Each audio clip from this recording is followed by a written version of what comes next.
आपणा सर्वांचं मनापासून स्वागत. आणि सर सगळ्यात आधी थँक्यू.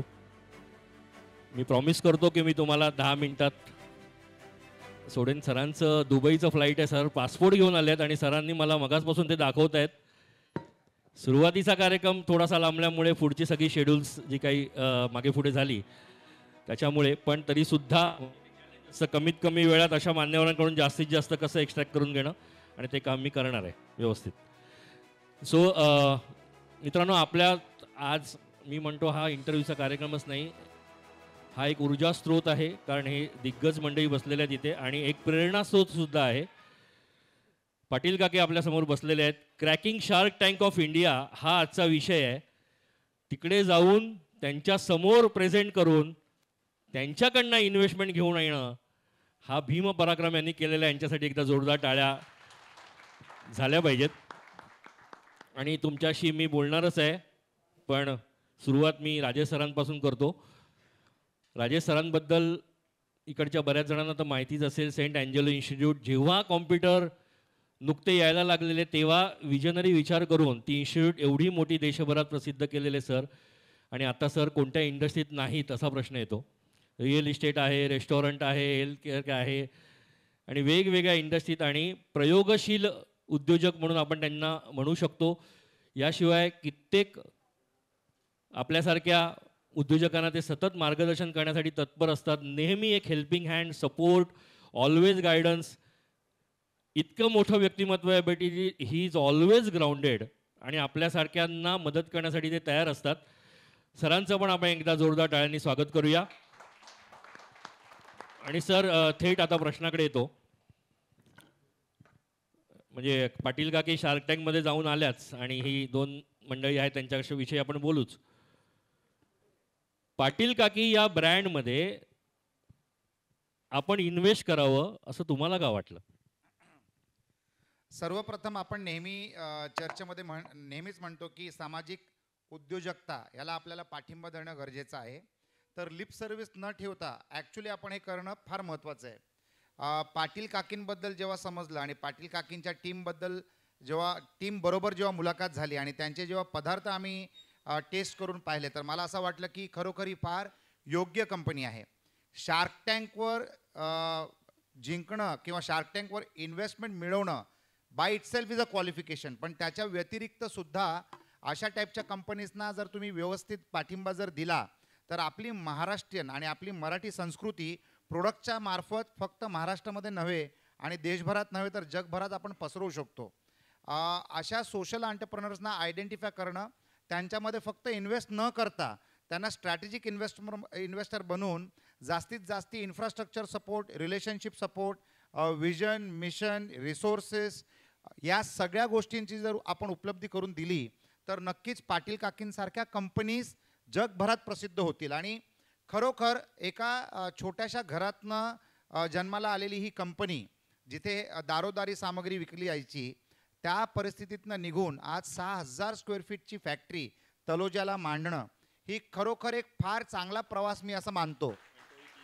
आणि तो देखील फक्त 3 ते 4 वर्षांमध्ये. आणि एक कुटुंब एकत्रित येऊन काय घडवू शकतं याचं उत्तम उदाहरण म्हणजे पाटील काकी. पाटील काकी, त्यांचे मिस्टर, त्यांचा मुलगा, त्यांच्या मुलगाचा खास मित्र दर्शील या चौघांनी मिळून एवढं चांगलं साम्राज्य उभं केलेलं आहे की खरोखर पाटील काकी हॅज बिकम ॲन एक्झाम्पल. आणि अभिमानाची गोष्ट अशी वाटते मला की कुठच्याही मराठी व्यक्तीला महाराष्ट्रामध्ये किंवा जगभरात कुठेही जर मी फक्त पाटील काकी सांगितलं ना तर सर्वच लोक ओळखतात. ती ओळख फक्त शार्क टँकमुळे नव्हे तर ह्यांच्या पदार्थांना जे चकलेली लोक आहेत ते देखील म्हणतात. जसे आमदार निरंजन डावखरे आता जे स्टॉलवर होते आणि ते एवढे खुश होते या सगळ्या प्रोडक्ट्सबरोबर, शंकरपाळी म्हणा, लाडू म्हणा किंवा त्यांचा चिवडा म्हणा, की ते अतिशय मनापासून स्तुती करत होते. तर मी असं म्हणतो की आपल्या मराठी लोकांमध्ये, आपल्या महाराष्ट्रामध्ये उद्योजकता म्हणजे thanks to platforms like Lakshavedh and activities आणि कॉन्फरन्सेस जो आपण आत्ता ज्याच्यामध्ये आपण सहभागी झालेलो आहोत, बिझनेस जत्रा, अशा कार्यक्रमातनं प्रोत्साहित होऊन मला असं वाटतं की महाराष्ट्रामध्ये कमीत कमी 1,00,000 पाटील काकींसारखे उद्योग असतील ज्यांना आपण मिळून फक्त आर्थिक पाठिंबा नव्हे तर बाकी इतर पाठिंबा देऊन देखील आपण त्यांना मोठं बनवू शकतो. हॅलो हॅलो सर, तुम्ही आता बोलताना उल्लेख केलात की त्यांना स्ट्रॅटेजिक किंवा बाकीच्या गोष्टी, रिलेशनशिप मॅनेजमेंट या गोष्टींचा जर सपोर्ट केला तर असे घरगुती ब्रँड्स पण आज इंटरनॅशनल स्तरावर चमकू लागतील. सो थोडंसं सर स्ट्रॅटेजिक आणि रिलेशनशिप मॅनेजमेंटबद्दल इलॅबरेट केलात तर. प्रोडक्ट अतिशय चांगलं आहे. टीम जबरदस्त आहे. दर्शील ऑपरेशन्स एकदम जबरदस्त हँडल करतो. Vineet is an expert in technology. Website बनवणं, कस्टमर मॅनेज करणं, व्हॉट्सॲपचा API यूज करणं, या सगळ्या यंत्रणा यांच्याकडे होत्याच. परंतु मी आणि माझे मित्र कैलाश बियानी आम्ही यांना या कंपनीमध्ये इन्व्हेस्टमेंट करून ॲज स्ट्रॅटेजिक इन्व्हेस्टर जेव्हा आम्ही सामील झालो तेव्हा एक अतिउत्कृष्ट क्रिएटिव्ह एजन्सी आणणं. कारण प्रोडक्ट फक्त you can see the product, आपण चखून त्याला जजमेंट देऊ शकतो. बट फर्स्ट कुठचे खाण्याचे जे पदार्थ आहे ना ते आपण एन्जॉय करतो डोळ्यांनी, नंतर त्याच्या द स्मेल आणि त्याच्यानंतर त्याची टेस्ट. तर यासाठी तुम्हाला अतिउत्तम क्रिएटिव्ह लोक आणावे लागतात. तर we onboarded a very interesting advertising agency, creative agency on board. त्याच्या व्यतिरिक्त पूर्ण जे 6,000 स्क्वेअर फीटची जी फॅक्टरी आहे त्याच्यामध्ये आम्ही ऑटोमेशन आणलं. म्हणजे पाटील काकींच्या हातचा चव नेहमीच असणार, परंतु जरी आपण 50 ते 60% काम ऑटोमेशन मशीनच्या मार्फत करू शकलो तर जास्तीत जास्ती लोकांना पदार्थ मिळू शकेल आणि जास्तीत जास्ती महिलांना पाटील काकीच्या फॅक्टरीमध्ये व्यवसाय लाभू शकेल. तर आम्ही ऑटोमेशन आणलं, सेमी ऑटोमेशन आणि ऑटोमेशन आणलं आणि मोठ्या प्रमाणात आम्ही जाहिरातीमध्ये पैसे लावावे लागलो. कारण B2C मध्ये ज्याला आपण बिझनेस टू कस्टमर म्हणतो, याच्यामध्ये जितना आप दिखोगे उतना आप बिकोगे और जैसा आप दिखोगे उतना अच्छा बिकोगे. तो जैसा आप दिखोगे के लिए हमने क्रिएटिव्ह एजन्सी को लाए. So these are some very simple strategies. आणि सगळ्यात मोठी गोष्ट अशी आहे की आपल्याला उद्योजकांना विजन देणं महत्त्वाचं आहे, स्केल दाखवणं महत्त्वाचं आहे आणि हिंमत द्यायची गरज आहे. तर मी पाटील काकींना, विनीतला आणि दर्शीलला एकच म्हणतो की बिंदास आपल्याला हेच विचार करायचा आहे की the whole world is a small village. आपण ते मराठी नाटकात तो डायलॉग होता ना, द होल वावर इज आवर, तशातला भाग आहे. प्रोडक्टमध्ये जर दम असला आणि जर आपण पोचू शकलो लॉजिस्टिकली तर 100% द होल वावर इज आवर. आणि या पद्धतीने आणि याच मार्गावर आम्ही सगळे ॲज वन सिंगल टीम चालतोय. आणि स्ट्रॅटेजिक इन्व्हेस्टर म्हणजे फक्त पैसे देऊन लिप सर्व्हिस करून बंद नाही झालो, तर दर आठवड्याला आम्ही भेटतो. 4 ते 5 तासाची आमची मीटिंग चालते. प्रत्येक कणाकणावर, प्रत्येक क्षणाक्षणावर आमचं लक्ष असतं आणि कुठच्या पद्धतीने आणि कसं आम्ही यांना पेरू शकतो समाजामध्ये, वेगवेगळ्या प्लॅटफॉर्म्सवर ऑनलाईन आणि ऑफलाईन एक्सपोर्ट कसं करू शकतो, या सगळ्या गोष्टींवर आमचे प्रयत्न सुरू झालेले आहेत. ही मुलं जे तुम्ही पाहतायत 14 ते 16 तास रोज काम करतात, दर्शील आणि विनीत. मी म्हणेन की त्यांच्यासाठी टाळ्या वाजवल्या पाहिजेत. आणि पाटील काकी म्हणजे चव न सोडता, क्वालिटीमध्ये कॉम्प्रोमाइज न करता, पदार्थांच्या क्वालिटीमध्ये कॉम्प्रोमाइज न करता ते जे टेस्ट सांभाळून बसलेले आहेत आणि ॲडिशनल प्रोडक्ट जे जोडत चाललेले आहेत आणि त्यांची जी पॅशन आहे या पदार्थांबद्दल, त्यांच्या हातामध्ये जी कला आहे, कारण सगळ्याच हाताला तेवढी चव नसते. अमुक लोकांच्या हातातच चव असते आणि त्यांचंच जेवण आपल्याला नेहमी खायला आवडतं, आई सोडून. प्रत्येक आई चांगलीच बनवते, परंतु जर आपल्याला कमर्शियलायझेशन करायचं असलं तर हाताला चव असलं पाहिजे आणि ती चव पाटील काकींच्या हातून आपल्याला नेहमी मिळते.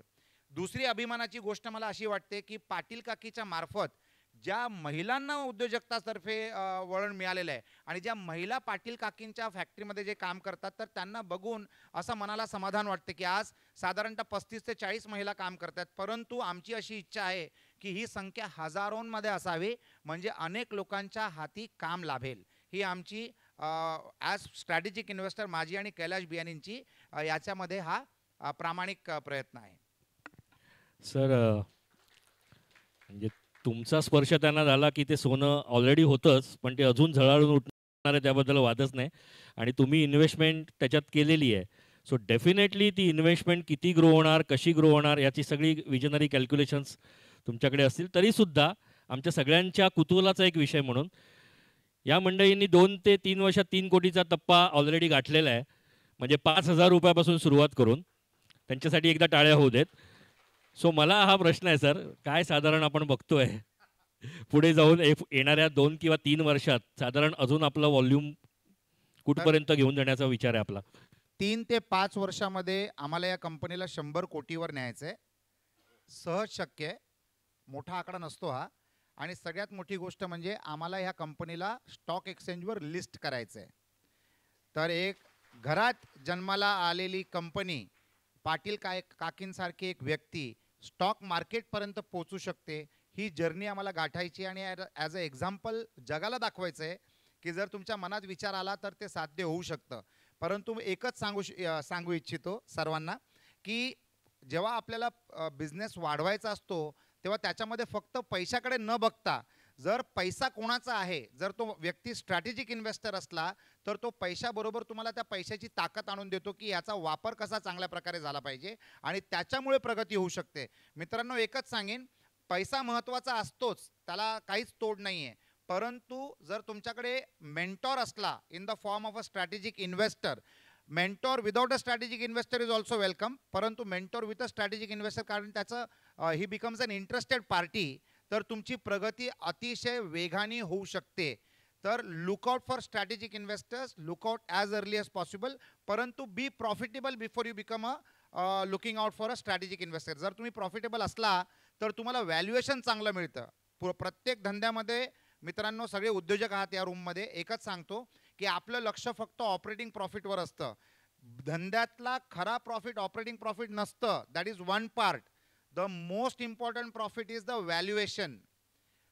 सांगायचं तात्पर्य म्हणजे आता समजा हॉटेल इंडस्ट्रीमध्ये, कारण माझे रेस्टॉरंट्समध्ये पण इन्व्हेस्टमेंट्स आहेत, तर हॉटेल इंडस्ट्रीमध्ये 5 पटीने तुम्हाला व्हॅल्युएशन मिळतं. म्हणजे समजा तुमच्याकडे 20 रेस्टॉरंट्स असले आणि त्याचा टर्नओव्हर 50 कोटी असलं तर 50 गुणिले 5, 250 कोटी रुपयाचं तुम्हाला व्हॅल्युएशन मिळतं. त्या 50 कोटीमध्ये तुम्ही प्रॉफिट कमवून 10 कोटी कमवणार. परंतु जर व्हॅल्युएशन 250 कोटीचं जर झालं तर तुम्ही विचार करा की तुमच्या एफर्ट्सच्या स्टॉकची व्हॅल्यू किती झाली. तर always and always work towards creating a valuation, आणि व्हॅल्युएशन चांगलं घडवण्यासाठी तुम्हाला प्रॉफिटेबल होणं महत्त्वाचं आहे, कस्टमर सॅटिस्फॅक्शन करून ठेवणं महत्त्वाचं आहे, इनोव्हेटिव्ह असणं महत्त्वाचं आहे आणि नॉन कॉम्प्रोमाइजिंग क्वालिटी ठेवणं हे अत्यंत महत्त्वाचं आहे. काय बोलला सर. म्हणजे या 5 ते 10 मिनिटात मला असं वाटतं हा एवढ्या वर्षांचा अनुभव आपल्याशी बोललाय. कितीतरी 1000 पुस्तकं वाचून जे आपल्याला कळलं नसतं ते खूप साध्या, सोप्या आणि सहज समजेल अशा शब्दात सर तुम्ही मांडलत. आणि मला असं वाटतं की इकडे तुमच्या या आजच्या 2-3 प्रश्नांच्या उत्तराने बऱ्याच जणांच्या मनात, आज जरी ते छोट्या स्वरूपात धंदा करत असतील, व्यवसाय करत असतील, तरी एक आशा आज जागृत झालेली निश्चितपणे असणार की सर जे आज म्हणाले आहेत, बाकीच्या ज्या गोष्टी आहेत सगळ्या, त्याच्यावर सुद्धा मला फोकस करायला पाहिजे. फक्त मला माझं ऑपरेशन्स आणि माझी चव किंवा फूड इंडस्ट्री सोडून जर काही गोष्टी असतील, त्याच्या व्यतिरिक्त व्यवसायाचे असे बरेचसे भाग आहेत जे मला खूप गंभीरपणे घ्यायला पाहिजेत. जरी माझ्याकडे आत्ता रिसोर्सेस कमी असतील, फायनान्शियल रिसोर्सेस कमी असतील, तरी या गोष्टी मला शिकणं हे खूप गरजेचं आहे. हा मेसेज मात्र आज तुमच्या या बोलण्यातून सगळ्यांनी घेतला असेल असं मी समजतो. आणि सर तुमच्या नियोजित वेळेपेक्षा पण 5 मिनिट जास्त दिलेत, त्यासाठी तुमचं मनापासून आभार मानतो आणि तुम्हाला मी मोकळं करतो सर. आणि पूर्ण 10-12 मिनिटं मी एकटाच बोललो त्याच्यासाठी दिलगिरी व्यक्त करतोय, कारण मला जायचंय. 6:30ची माझी इंटरनॅशनल फ्लाईट आहे, तर 3 तास अगोदर पोचायचं असतं. साधारणतः मी 2.25-2.5 तास अगोदरच पोचणार, तरीसुद्धा मी फ्लाईट धरीनच. आणि मला यांच्याबरोबर सहभाग करता आला नाही प्रश्न उत्तरांमध्ये, त्याच्याबद्दल देखील मी दिलगिरी व्यक्त करतो. धन्यवाद आणि थँक्यू व्हेरी व्हेरी मच. आणि आता आपण उत्सव मूर्ती किंवा पाटील काकी, त्यांना एक दडपण आलंय वेगळं, कारण हे अशा प्रकारे स्टेजवर बोलणं वगैरे हा त्यांचा प्रांत नाही आहे. गेले 2 दिवस ते मला सांगतायत. पण त्यांना हे कदाचित माहिती नाही की ही सगळी मंडळी ना आपली घरची आहेत. हा इंटरव्ह्यू नाही, हा संवाद आहे. आणि तुम्ही जे बोलाल ते काही आम्ही असं मीटरमध्ये हे परफेक्ट होतं का वगैरे नाही, कारण ते हृदयातून आलेलं आहे आणि जे हृदयातून येतं ते हृदयापर्यंत पोचतंच, हे आम्हाला माहिती आहे. त्यामुळे तुम्ही अजिबात काळजी करू नका. सगळ्यात आधी तुम्हाला एक प्रश्न विचारतो आणि आपण सुरुवात करूया पुन्हा नव्याने सर गेल्यानंतर. नेमकं असं पाटील काकी किंवा तुमच्यामध्ये असं काय युनिक आहे जे वेगळेपण आहे तुमचा, ते तुमच्याकडून जाणून घ्यायला आवडेल. Hello hello. पहिला तर माझा सर्वांना नमस्कार. पाटील काकीमध्ये वेगळं पण असं आहे, जेवण तर सर्वच जण बनवतात, पण जे पारंपरिक पद्धतीने बनवलं जातं, जे मी माझ्या आईकडून शिकले किंवा जे आपल्या आजी वगैरे बनवायच्या, त्या पारंपरिक पद्धतीने जे पदार्थ बनवले जातात आणि तेच पाटील काकीमध्ये बनवले जातात. त्याच्यामध्ये जे आपण खात नाही किंवा जे ॲडिटिव्ज किंवा प्रिझर्वेटिव्ह जे वापरतात ते आम्ही अजिबात वापरत नाहीत. आणि ते पारंपरिक पद्धतीने बनवलेले पदार्थ, एक आपल्या आईच्या हाताची चव कशी असते आणि ते लोकांपर्यंत पोचावं, हाच आमचा मूळ उद्देश आहे की पाटील काकींमध्ये पदार्थ बनवण्याचा आणि लोकांपर्यंत पोचण्याचा. सो काकी असं सांगतायत की आईच्या हातची चव आणि आपली जी परंपरा आहे, ज्या परंपरेमध्ये कुठेही ॲडमिक्शन्स नसतात, प्रिझर्वेटिव्स नसतात, ते अस्सल जे पदार्थ आपल्या घरी बनले जातात ते तसेच्या तसे आपल्या ग्राहकांपर्यंत पोचवणं, हे तुमचं वेगळेपण आहे असं तुम्हाला म्हणायचं आहे. यानंतरचा प्रश्न मी विनीतला विचारेन. विनीतबद्दल मला नक्की काहीतरी सांगायचं आहे तुम्हाला. आय थिंक विनीत 9वीत ना रे? 10वीत. 10वीला विनीतला असं वाटलं की कन्व्हेन्शनल शिक्षणात काहीही अर्थ नाही, त्यापेक्षा आपण काहीतरी वेगळंच, ज्याच्यात त्याचा कोर होता. He is a innovator, he is a very good at technology. त्याचा कोर जो आहे तो तिकडे त्याचं डोकं खूप चालतं. आणि ह्या विनीतने 10वीत असताना शाळा सोडली आणि तो पूर्णपणे त्याने ह्या गोष्टीला वाहून घेतलं. सो विनीत, तुझं आणि पाटील काकीचं जे कॉम्बिनेशन आहे, म्हणजे आता तुम्ही आई आणि मुलगाच आहात, पण बिझनेस रिलेटेडने जर आपण म्हटलं तर त्यांचा जो कोर आहे आणि त्या कोरला तुझ्या कोरची जी काही साथ मिळाली आहे, त्याच्यामुळे आज पाटील काकी हा ब्रँड ज्या पद्धतीने नावारूपाला येतोय. सो मला तुला विचारायला आवडेल की काय फ्युचर प्लॅन्स आहेत, कशा पद्धतीने तुला एक्सपॅन्ड करायचं आहे? तर पाटील काकीमध्ये प्रायमरी जो आमची कोर टीम आहे, प्रायमरी जो आमची कोर टीम आहे त्याच्यामध्ये आम्ही सगळी आपापले युनिक व्हॅल्यूज घेऊन येतो. जसं काकी त्यांचा प्रोडक्ट प्रायमरी आहे, माझ्यासाठी टेक प्रायमरी आहे, दर्शीलसाठी ऑपरेशन्स प्रायमरी आहे. तर आमच्या प्रत्येकाचे युनिक स्किल्स घेऊन येतात. इथून पुढे जाण्याचा जो आमचा वे थ्रू आहे, विच इज आम्ही आता मल्टिपल सिटीजमध्ये जातोय. आम्ही तुम्हाला मॉडर्न ट्रेडमध्ये दिसणार, आम्ही तुम्हाला रिटेलर्स आणि डिस्ट्रीब्युटर्सकडे दिसणार. तर now we are expanding heavily in offline. आम्ही फ्रँचायझी स्टोर्स पण असणार आमचे. We will start giving out franchises very soon. We are building channel partners everywhere. So जो आपला 3 करोड पासून जो 100 करोडचा मार्क अचीव करायचा आहे, त्यासाठी ह्या सगळ्या गोष्टींवरती आम्ही जोर देणार आहोत. सो आतापर्यंत पाटील काकी आणि त्यांचा पूर्ण सेल जो आहे हा ऑनलाईन पोर्टलवर जास्त आहे आणि तिथून आपण ऑनलाईन प्लस ऑफलाईन, सो आपला प्रेझेन्स जो आहे तो पॅन इंडिया लेवलला प्रत्येक ठिकाणी करणं हा तुझा मानस आहे आणि शुभेच्छा तर आहेतच आमच्या त्यासाठी. दर्शील त्याच्या बाजूला बसलाय. हे शार्क टँकचा जर तुम्ही एपिसोड बघितला तर विनीत त्याच्यात म्हणाला की त्याला मी 14वीत असताना शाळा सोडायला लावली, म्हणजे ह्याने 10वीत सोडली आहे आणि तो बिचारा अजून 3-4 वर्ष काहीतरी करत होता.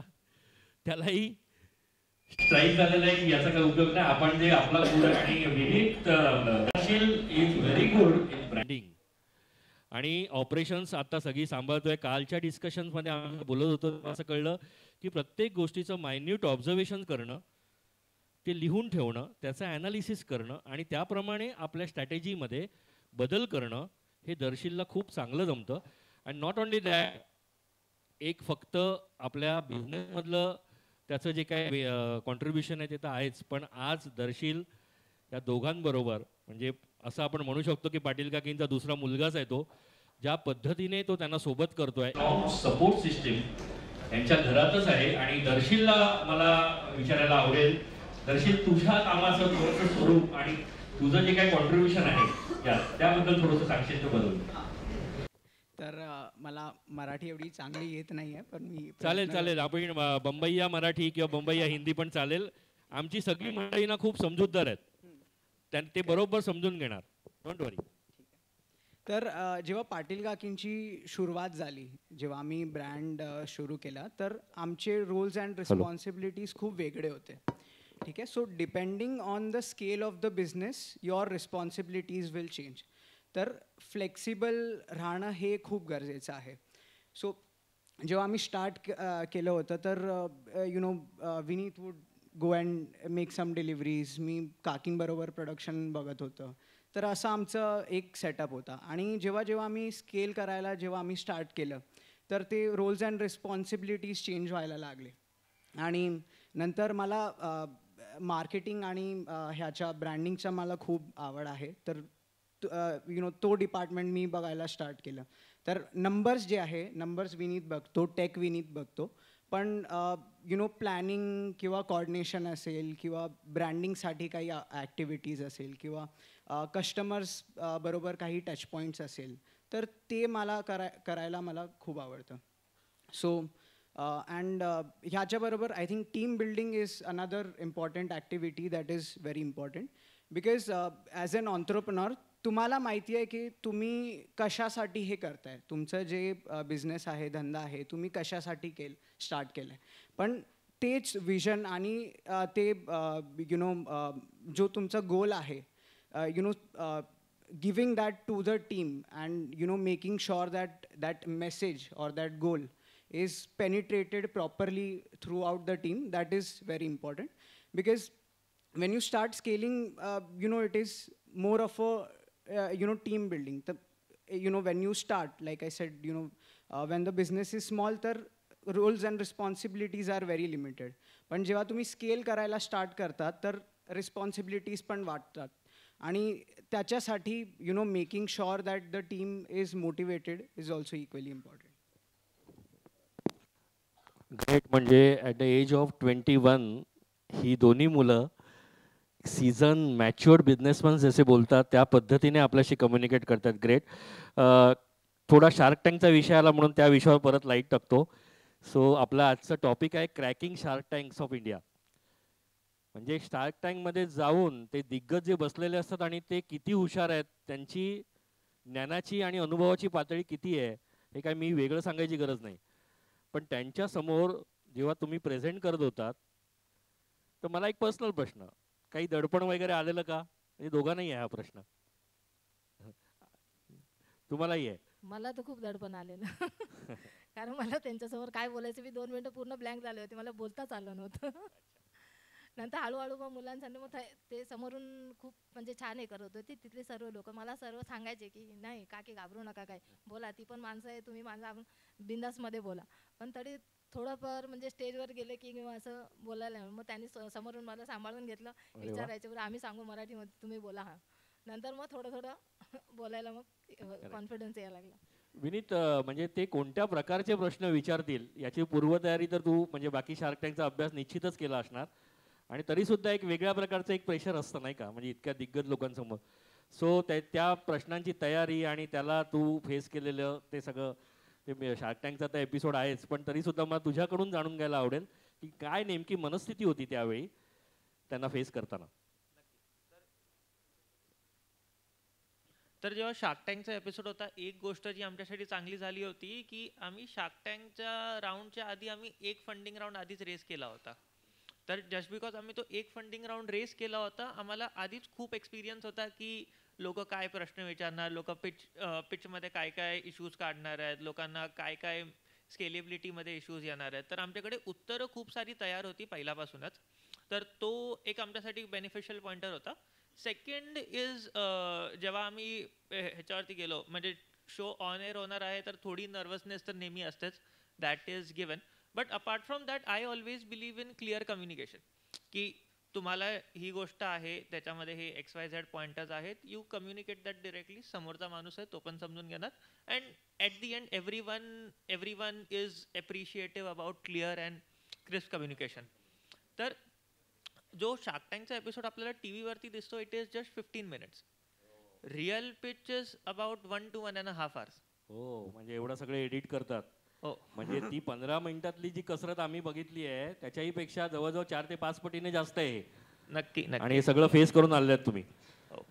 अच्छा दर्शील, पर्टिक्युलरली तुझा कोर बघता किंवा त्यातले तुझे एक्सपर्टीज बघता, तू नेमकी काय तयारी केलेलीस त्यांना फेस करताना ते पण जाणून घ्यायला आवडेल. आणि आमच्या प्रेक्षकांना सुद्धा हे जाणून घ्यायला आवडेल की अशा प्रकारची मंडळी काय नेमकं बघतात ते तुझ्या शब्दात तू त्यांना सांग, म्हणजे त्यांना कळेल आणि आमची मंडळी पण कदाचित पुढे हे पुढचे शार्क टँकमध्ये जाणारे पार्टिसिपंट आहेत.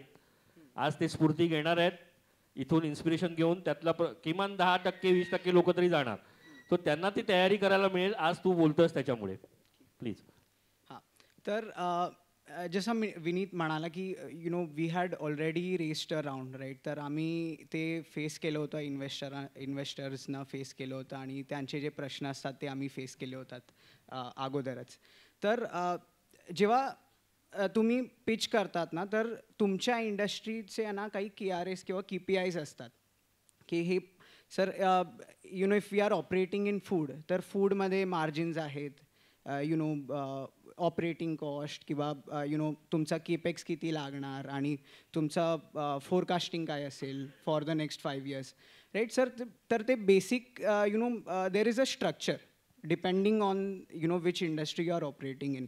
तर ते पहिल्यांदा ते तुम्ही आयडेंटिफाय करा की तुम्ही ज्या पण इंडस्ट्रीमध्ये डोमेनमध्ये असणार, तर त्या इंडस्ट्रीमध्ये मेन काय KPIs आहेत की काय मेट्रिक्स आहेत जे तुम्हाला ट्रॅक करायला लागणार.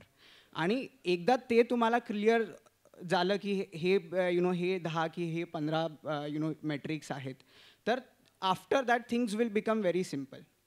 तर all these metrics are interconnected. तर तुम्हाला एक मेट्रिक जर अंडरस्टँड झाला, तर त्याच्या रिलेटेड किती मेट्रिक्स आहेत ते तुम्हाला अंडरस्टँड होणार. And so whenever you are pitching to someone, if you yourself have the clarity about your business, then it becomes like a conversation.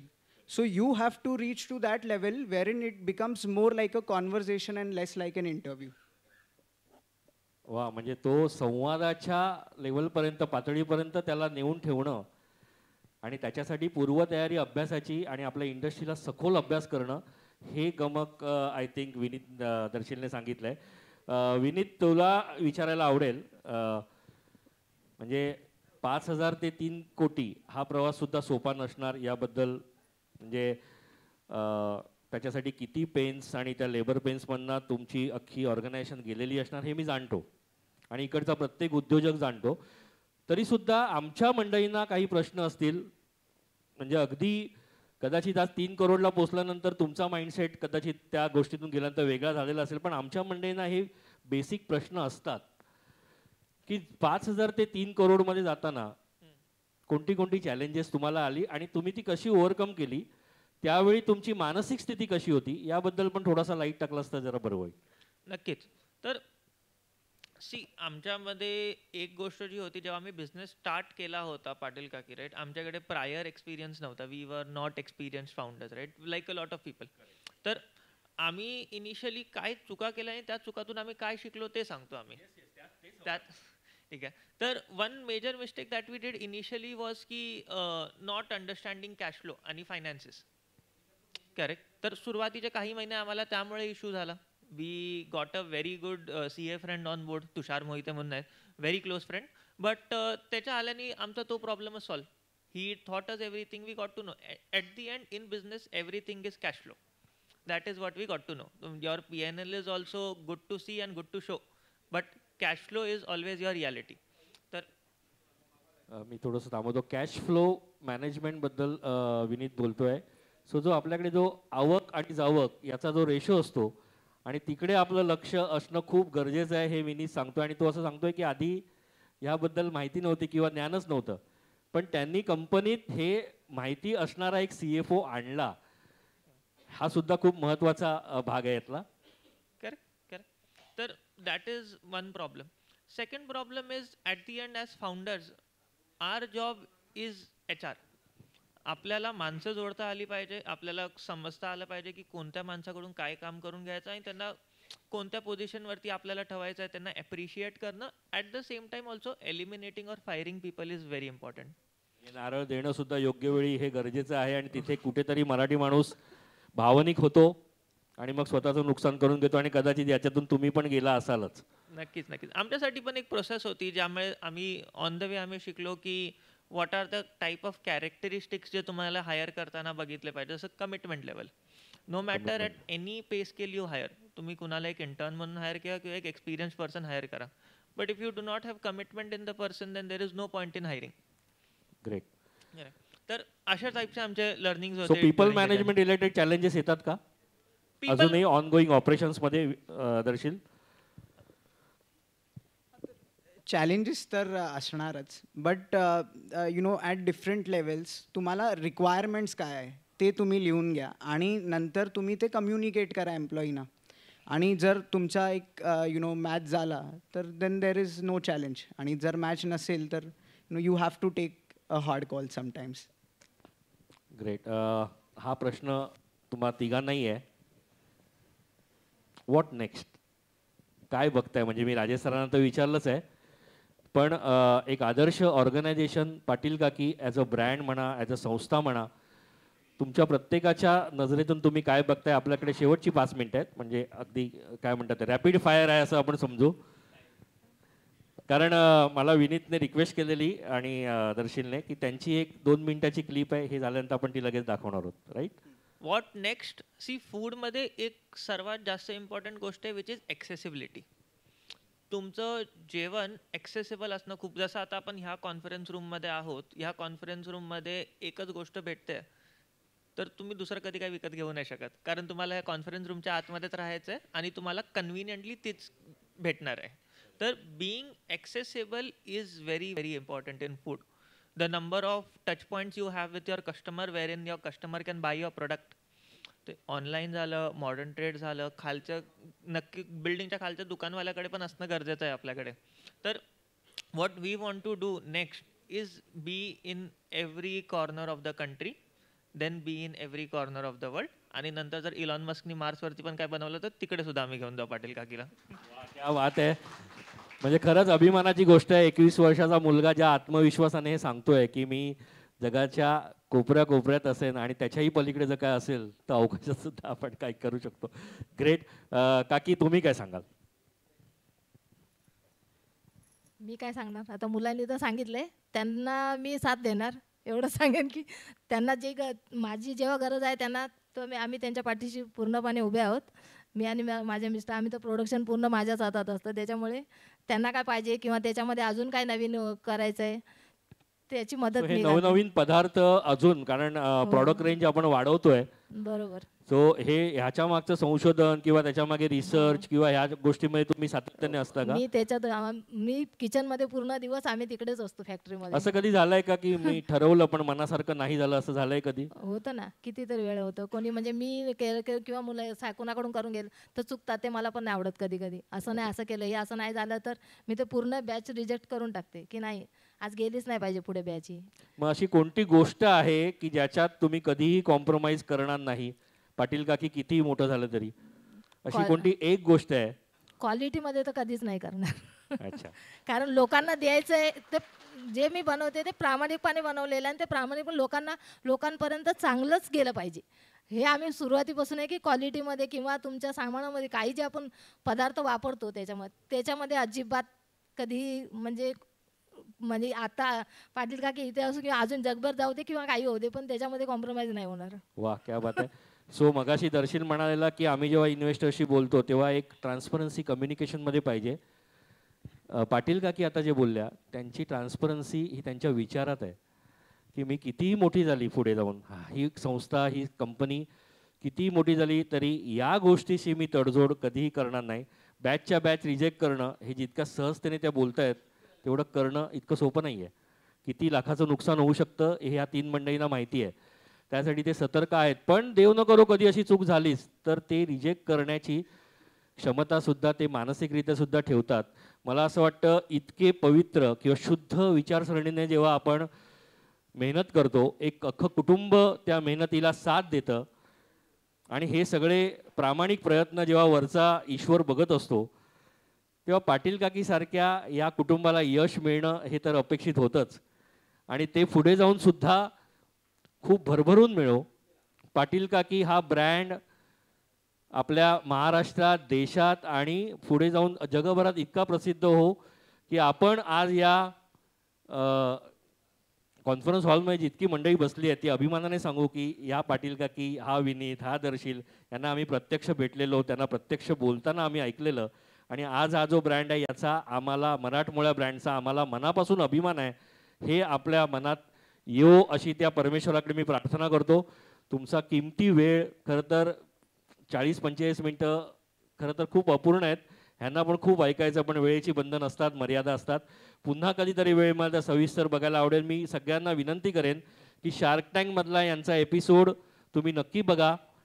ज्या पद्धतीने यांनी प्रेझेंट केलं आहे तिथे म्हणजे हॅट्स ऑफ, म्हणजे प्रेझेंटेशन स्किल्स पण यांनी त्याची पण तयारी केलेली आहे.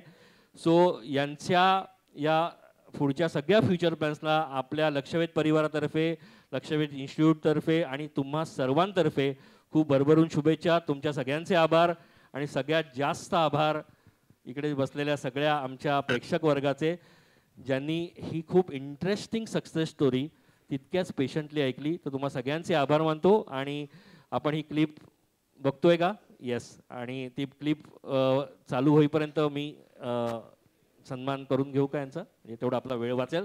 So thank you very much. एक छोटीशी गोष्ट फक्त ॲड करतो की नुसता एपिसोडच नका बघू, आमच्या वेबसाईटवरून जाऊन ऑर्डर करून त्यांना चव करून सुद्धा बघा आमच्या प्रोडक्ट्सला. हो, this is businessman. Yes, very good. So Vineet, you and Darshila have a very bright future, त्याबद्दल वादच नाही. मी वाटच बघत होतो तू कधी अशा पद्धतीने बोलशील. Very good, very good.